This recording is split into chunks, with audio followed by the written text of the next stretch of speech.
Hi everyone, welcome to ஷான்ட்ரிப் channel.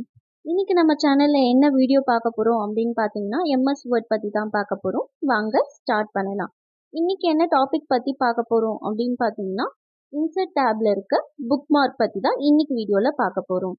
Book mark எதுக்காக நம்ம யூஸ் பண்றோம் அப்படின்னு பார்த்தீங்கன்னா புக் மார்க்ன்றது ஒன் பேஜ் டு அனதர் பேஜ்க்கு வந்து ஜம்ப் ஆகும். அதுதான் புக் மார்க் அப்படின்னு சொல்லுவோம்.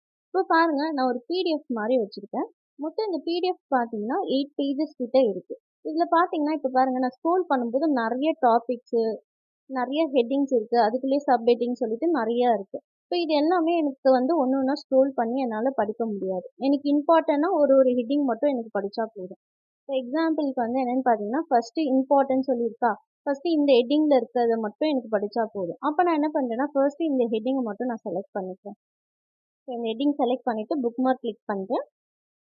ஸோ இங்கே நான் என்ன பண்ணுறேன் அப்படின்னு பார்த்தீங்கன்னா இதுக்கு வந்து ஒரு ஷார்ட் நேம் கொடுத்துக்கிறேன். இந்த ஹெட்டிங்க்கு வந்து ஒரு ஷார்ட் நேம் கொடுத்துக்கிறேன், ஐஎம்பி அப்படின்னு சொல்லிட்டு ஆடுன்னு நான் கிளிக் பண்ணுறேன். ஸோ எனக்கு ஆட் ஆகிடுச்சு. நெக்ஸ்ட் என்ன பண்ணுறேன் அப்படின்னு பார்த்தீங்கன்னா நெக்ஸ்ட் டேப்ஸ், இந்த ஹெட்டிங் எனக்கு படிக்கணும். அப்போ இந்த ஹெட்டிங் நான் செலக்ட் பண்ணிவிட்டு புக் மார்க், இதுக்கு வந்து ஒரு ஷார்ட் நேம் கொடுக்குறேன். இதை இரேஸ் பண்ணிவிட்டு டேப்ஸ் அப்படின்னு சொல்லிட்டு இந்த ஹெட்டிங்க்கு ஒரு ஷார்ட் நேம் கொடுத்துட்டு ஆடுன்னு கிளிக் பண்ணுறேன். அதே மாதிரி உங்களுக்கு என்னென்ன ஹெட்டிங்ஸ் நீங்கள் படிக்கணுமோ அதை மட்டும் செலக்ட் பண்ணிக்கோங்க. அதுக்கப்புறம் எனக்கு இந்த ஹெட்டிங் படிக்கணும். ஒரு ஹெட்டிங்காக நம்ம செலக்ட் பண்ணிக்கிறோம். இப்போ செலக்ட் பண்ணிவிட்டு மறுபடியும் இதுக்கு வந்து ஒரு ஷார்ட் நேம் கொடுக்குறேன், ஆட். இப்போ ஆட் பண்ணியாச்சு. இப்போ பாருங்கள், நான் இந்த பேஜில் இருக்கேன்னா இப்போ புக் மார்க் நான் கிளிக் பண்ணுறேன்.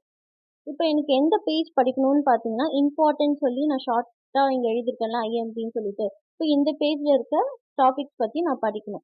என்னென்ன இந்த ஹெட்டிங்குள்ளே என்னென்ன பேராகிராஃப்ஸ் இருக்கோ அதை நான் படிக்கணும். அப்போ நான் இதை கிளிக் பண்ணிவிட்டு என்ன பண்ணுறேன்னா கோ டு அப்படின்னு சொல்லிட்டு இதை கிளிக் பண்ணுறேன். இங்கே கோ டுன்னு ஒரு ஆப்ஷன் இருக்கும், கிளிக் பண்ணுறேன். இப்போ பாருங்கள், ஆட்டோமேட்டிக்காக நம்மளுக்கு அந்த பேஜ் வந்துடும்.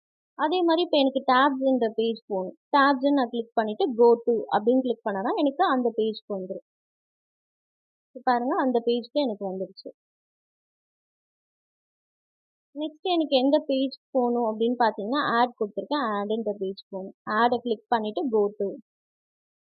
இப்போ இங்கே பாருங்க, இங்கே க்ளோஸ் பண்ணோன்னே நம்மளுக்கு காமிக்குது ஆடிங் கமாண்ட் சொல்லிட்டு. இப்போ நான் என்னென்ன கொடுத்துருக்கேனோ அது எல்லாமே எனக்கு இதில் வந்துடும். இந்த புக் மார்க்கோட யூஸ் என்னன்னு பார்த்தீங்கன்னா இப்போ ஒரு புக் வந்து 300 பேஜஸ் இருக்குன்னு வச்சுக்கோங்களேன். அதில் சில டாபிக்ஸ் தான் நீங்கள் படிக்க போகிறீங்க அப்படின்னா நீங்கள் அந்த டாபிக்ஸ் என்னென்ன டாபிக்ஸ் படிக்க போகிறீங்களோ அதை மட்டும் செலக்ட் பண்ணி புக் மார்க்கில் நீங்கள் ஆட் பண்ணிக்கலாம். இதுக்குன்ட்டு ஒரு பேஜாக நீங்கள் ஸ்க்ரோல் பண்ணி படிக்கணும்னு அவசியம் கிடையாது. என்னென்ன இம்பார்ட்டன்ட் ஹெட்டிங்ஸ் நீங்கள் படிக்க போகிறீங்களோ அதை மட்டும் இந்த மாதிரி நீங்கள் செலக்ட் பண்ணிக்கலாம்.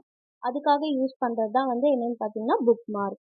இன்னைக்கு இந்த வீடியோவில் நம்ம என்ன பார்த்துருக்கோம் அப்படின்னு பார்த்தீங்கன்னா புக் மார்க் பற்றி பார்த்துருக்கோம். இந்த வீடியோ உங்களுக்கு பிடிச்சிருந்ததுன்னா ஷான்ட்ரிப் சேனலை லைக் பண்ணுங்க, ஷேர் பண்ணுங்க, கமெண்ட் பண்ணுங்க, சப்ஸ்கிரைப் பண்ணுங்க, மேலே இருக்க பெல் பட்டனை கிளிக் பண்ணுங்க. Thank you all.